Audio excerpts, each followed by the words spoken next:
Scott Kingery is a great story, and I love to get into it more because, Scott Lauber's been around Kingery his first couple of years here now. I love that the Phillies stepped up last year and gave this kid the contract. He had a phenomenal spring training. He deserved to make the team. Not only did they make the team, they bought out his years. They didn't have to wait about any of these ridiculous rules that baseball has. So the Phillies stepped up, brought him up. Unfortunately, Kingery was very disappointing last year. What has been the difference between Kingery of last year and Kingery of this year? And then what's the future of Kingery? Is he a second baseman? Is he a shortstop? Is he a third baseman? Is he an outfielder? How long are they going to play him in center field? Has he answered their center field problems? I mean, we could talk about Kingery for a whole segment. There's so many layers to peel off here. And Scott Lauber will join us now from the Inquirer. Covers the Phillies, who are back at it tonight against the Diamondbacks. And we'll see where Kingery is in the lineup tonight as well, as he joins us now on the Sports Bash Live on 97.3 ESPN here on the Boardwalk Honda Hotline. Scott, welcome back, pal. How you been? Good, Mike. How are you? Doing well. We got Kingery, by the way, playing center field tonight, and Nick Williams playing right. First day off for Bryce Harper. We'll dive into that. But I think the Kingery story is amazing. I mean, here's a guy who was unbelievable in spring training last year. They give him this huge contract for what he had done. And he really struggled last year. I mean, what are some of the reasons behind the struggles that he had in last year's season? And then what are some of the changes that he has made to where he has been, one of the better hitters they've had when he's in the lineup? Yeah, it's I don't want to say, Mike, that it's as simple as, just more experience, but it kind of is. I mean, it boils down to a guy who I think was rushed a bit last year to the big leagues. And I heard your intro, and I tend to agree with most of what you were saying, that I really like that they rewarded him last year for a good spring training by putting him on the team. I feel like coming out of spring training last year, their best team included Scott Kingery on it. As the year went on and as he struggled and as it got worse and worse, it's not an exaggeration to say he was one of the worst hitters in the majors last year. It dawned on me a number of times to ask people, how long are you going to keep going with this? Do you see the value in keeping him here and letting him struggle, or should he go back to AAA where, let's face it, he hadn't had a whole lot of time in the first place? And pretty much to a man, or to a person, Phillies people would tell me, look, we think that he can work through this. We think that he can get through it at the big league level. I don't think they did him any favors by moving him around between a bunch of different positions. I think there was a lot going on for him last year. He's pretty honest about it when you ask him about it now. About what was going on last year, and he just talks about how much he was thinking about literally everything, from the way pitchers were attacking him to what he had to do to play the position he was in the lineup to play that given night. There was just so much swirling, so much going on, and I think that now it's, you hear it all the time, like the game moves pretty fast for guys when they first get there, and it's almost a cliche when you hear guys say, oh, well, the game is slowing down for me now. I think that's really the case with Kingery. The game is slowing down for him. He's able to just play. And, whether that's not worrying about things like where he's playing that night, or not worrying about, all the voices that he heard last year about what he has to do at the plate to be more disciplined or less patient, or, any of the conflicting voices that he heard. I don't know whether it's just sort of going out and playing the game, but the game's moving a whole lot slower for him now, and it shows. Yeah, and I know, he's still kind of not locked into a position. Do they have a position that they want him to play? Do they see him somewhere else, or is center field kind of going to, by default, become the spot? Where do you see the future of Kingery defensively? Because it doesn't appear, Scott, that is cleared up yet. Yeah, it's not cleared up yet. And the feeling that I've always gotten about Kingery with the Phillies is that they don't feel the need to say he's a second baseman, or he's a third baseman, or a shortstop, or a center fielder. You look at the kid in Kansas City, Whit Merrifield, who's turned into a pretty good player in Kansas City. I think he led the league in hits last year. He's a guy who came up, played everywhere. He played a little bit of second base. He played some center field. He did a little bit of everything for the Royals. And I think, there's some faction of the Phillies that looks at Kingery and says, we see Whit Merrifield. We see a guy who can play every day but move around the field, and we can use him to spell guys and give guys days off. We can use him not as a utility guy. I mean, I suppose you call it a utility guy, but he's an everyday player who just plays 4 different positions 7 days a week. And, I think that there are some in the organization who still look at him and see that kind of player, that kind of guy, a Ben Zobrist type, and a guy who can do that. I think that there is a faction that believes that maybe in the long run he's going to play one position and one position only, whether that's second or third. I'm not sure. I don't think center field is his long-term position. But then you hear Gabe Kapler say things like he did last night about how comfortable Kingery looks out in center field, and how last night they could have gone a number of different ways with the lineup. Could have had Franco at third base with a ground ball pitcher and Arrieta on the mound, or you could have had Kingery at third base, and instead they decided, to put Kingery in the outfield and leave him there. So it's going to be interesting. I think when Roman Quinn gets back, which is going to be any day now, actually that he'll join the team in Atlanta at some point, if not right away on Friday. I think you'll see Kingery play more third base. I think that was the plan about a week or so ago before Hazley got hurt, was that Hazley would play a whole lot of center field and Kingery would be more the regular third baseman. It really doesn't matter at this point. I think he's going to be in the lineup every single day, whether it's third base or center field, and until I think he's sort of earned that, and I think he's their hottest hitter right now, so he's got to play every day at one position or another. Yeah, and I know you mentioned center field. He's kind of almost there out of necessity. They don't really have anybody else. So what are some possibilities? You mentioned Quinn. I don't know that they can count on him, but if not Kingery and not Quinn, is it somebody else on this team, or is that some spot that Matt Klentak has to definitively go out and figure out? They might look at the outfield and what they could do to upgrade their outfield. Jay Bruce, for as well as he's played, was brought in to be more of a bench piece, and ultimately he's perfectly capable of playing every day, and I think he'll continue to play every day. For me, the outfield is a secondary need. I think they need pitching more than anything else, specifically starting pitching. The fact that they removed Jared Eichhoff from the rotation yesterday, and they are still discussing internally who's going to take his spot, tells you that they don't really have, if Cole Irvin was so clearly the choice to take his spot, they would have named him by now. If De Los Santos was so clearly the guy, they would have picked him by now. So, I think that starting pitching is far and away their number one need. They're hoping that the bullpen will sort itself out as guys come back. Adubray Ramos is back tonight.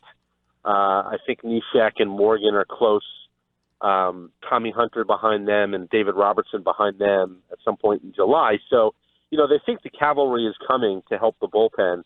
For me, the clear need number one is starting pitching, and then anything else beyond that, I think you're just adding depth or you're adding bench pieces.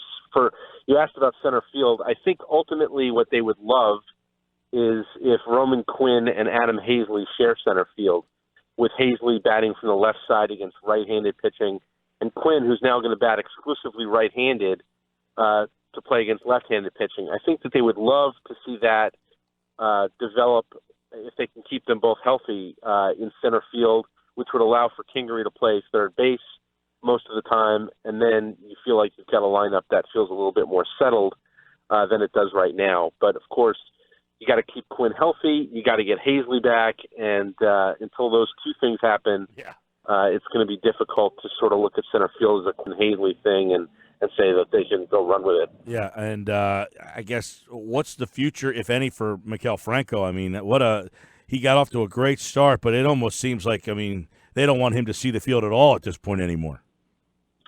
It feels like it did about a year ago. Although he is in the lineup tonight, by the way.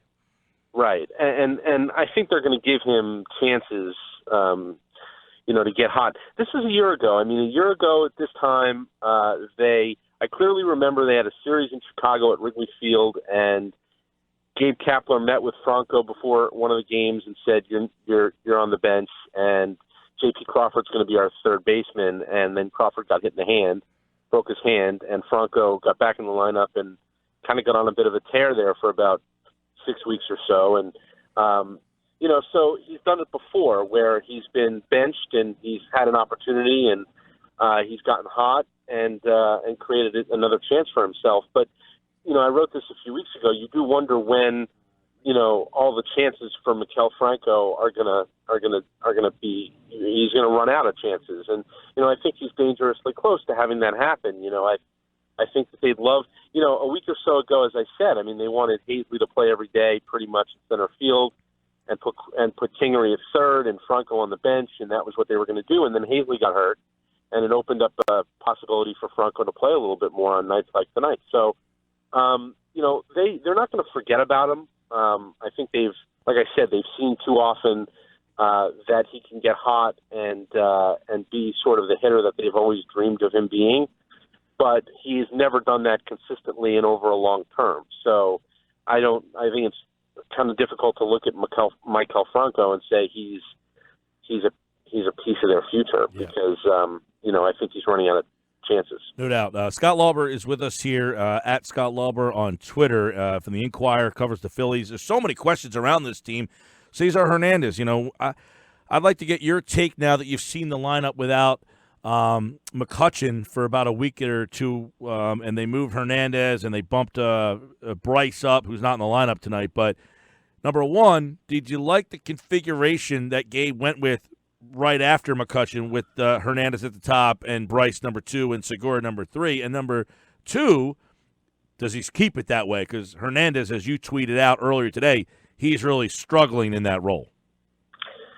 Yeah, I think. And I guess real quick, Scott, the third question would be, do they have another leadoff option? Right. I think the sensible thing to do when McCutchen went down was to do what they did, which was, put Hernandez at the top of the lineup. He's been their leadoff hitter for most of the last, 2 years. Give him a chance to do that again.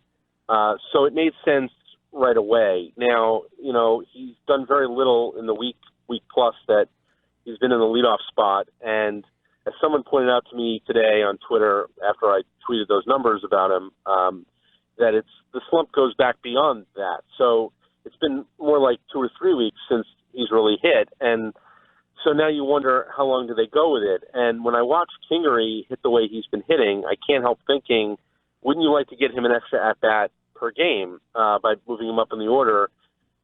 He looks like kind of a fit to me in the leadoff spot potentially, as long as he's swinging the bat like this. And if it were me, I would consider flipping Hernandez and Kingery. Put Hernandez lower in the order where he was hitting earlier in the season. Take advantage of Kingery while he's hot and get that extra at bat for him per game and go that way.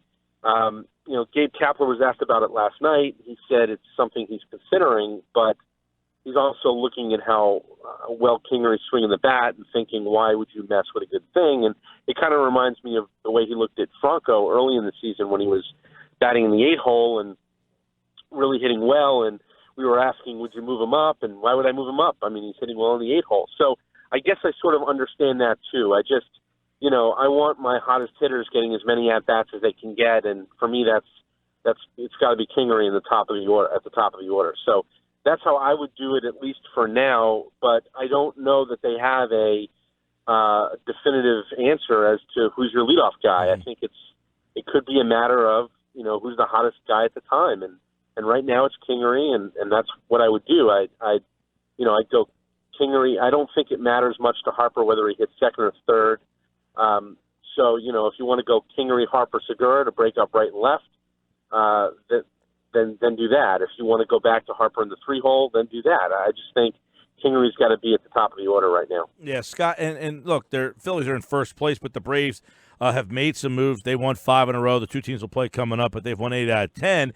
And with McCutchen out and the bullpen the way it is, I mean, you can commend the Phillies for what they've done. But as configured, does this team have staying power? Yeah, I guess you can look at it two ways. You could say, well, with all the problems that they've had and as hot as the Braves have gotten, the worst it is right now is a tie for first place. So I guess you can commend them for treading water a little bit here. And really, I mean, they've been winning series. They've been winning 2 out of 3 with the exception of sweep and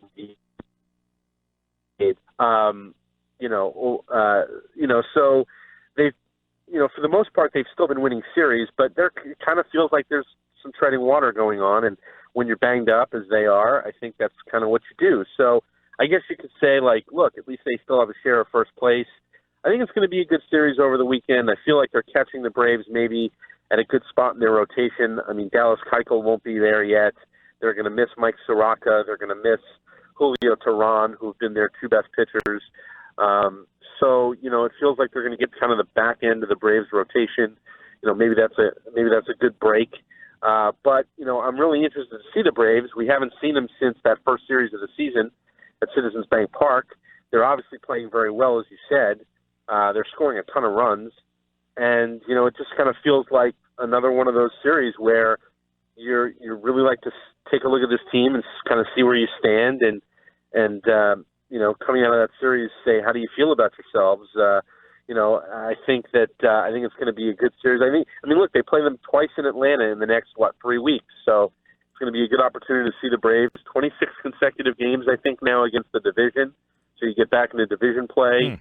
And, it's going to be, like I said, they're going to get some bodies back in that bullpen, not immediately. So you're going to have to kind of get by a little bit here for the next couple of weeks with what you have. And, if you can come out of this with, in the spot that you're in right now, I think you have to feel pretty good about things if you're the Phillies. Now, Scott, you mentioned that starting pitching is their top need. They've already shipped Eichhoff to the bullpen.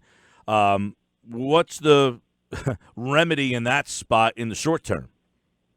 They don't have one. I mean, as I said, that's why we're sitting here on Wednesday and they don't have a starter yet for Sunday. And I think, look, one thing they could potentially do because of the off day tomorrow is they could just delay it, right? I mean, Jake Arrieta could pitch on Sunday on normal rest, and you wouldn't have to worry about Eichhoff's spot until you get to Washington at the beginning of next week.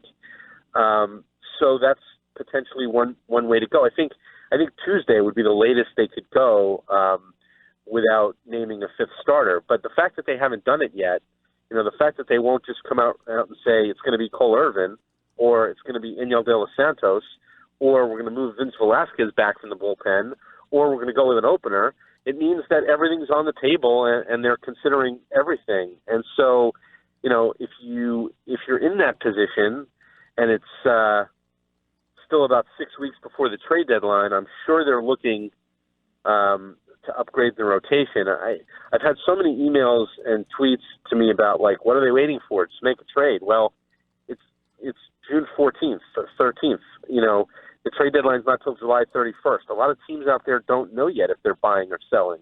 If the Texas Rangers were ready to trade Mike Minor, I think the Phillies would be right there talking to them about what do we have to do to get this guy.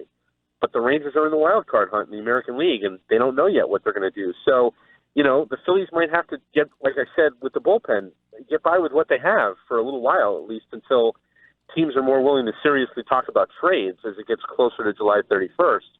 But the idea that, they don't know yet how they're going to replace Eichhoff tells you that they don't love any of their in-house options to replace him. And they're going to sort of, they're certainly going to be in the market, I would imagine, to upgrade. Yeah, Matt Klentak has a very interesting situation, with there's only one trade deadline, too, this year, too. You don't have that second opportunity to get into the mix once these teams decide in mid-August, okay, we're kind of out of it, now give us a call. So it's going to make do you think that adds to the trade deadline or takes away from it? Well, I think it's going to add to it. And I think most people I've talked to around the league sort of have that feeling that maybe there's going to be a little more action a little earlier on, or maybe it's more of a frenzy at the very last minute. But you're right. You remove that waiver trade deadline period in August, and if you're a contender or if you think you are, it's going to increase your urgency to do something right then and there because it's really the last chance you have, the last big chance you have to upgrade your team during the season. You know, I mean, Klentak showed, right, with the Jay Bruce trade that if there's a deal out there to be made, you know, well before the deadline, he's ready to make it. But not every team out there is like the Seattle Mariners and clearly in a position to move salaries or move veterans and give younger players a chance to play. Most teams are, like I said, kind of more in the boat of a team like the Texas Rangers where they might have a pitcher to trade. Yeah, Mike Minor. You know, if things shake out that way. But, you know, and look, the Rangers are one losing streak away from being out of things in the American League. But right now they're in the wild card hunt very much so in the American League. And, you know, what kind of message does that send to your fan base if you're in the hunt and you trade a guy who's controllable for another year and he's your best pitcher right now and all those sorts of things. So teams are sorting out all kinds of factors right now, and it's still so soon, so early before the deadline, 6 weeks or so to go, that, you know, as much as Klentak might want to make a deal for a pitcher right now, there's not really that many willing dance partners. So they're going to have to sort of figure it out the next few weeks, I think, as they go along, and then, you know, see if they can strike at some point in July and get the pitcher that they seem to desperately need. All right. We've got the Phillies on our mind, of course, as they are in first place. We got the Braves coming up after this series with Arizona. The Diamondbacks in town for the final one tonight. And Scott Lauber from the Inquirer, he was kind enough to join us here on the Boardwalk Honda Hotline. It's Phillies Diamondbacks tonight. And you heard Scott Lauber here on the Boardwalk Honda Hotline. Thank you, Scott. Appreciate it, pal. Okay, anytime.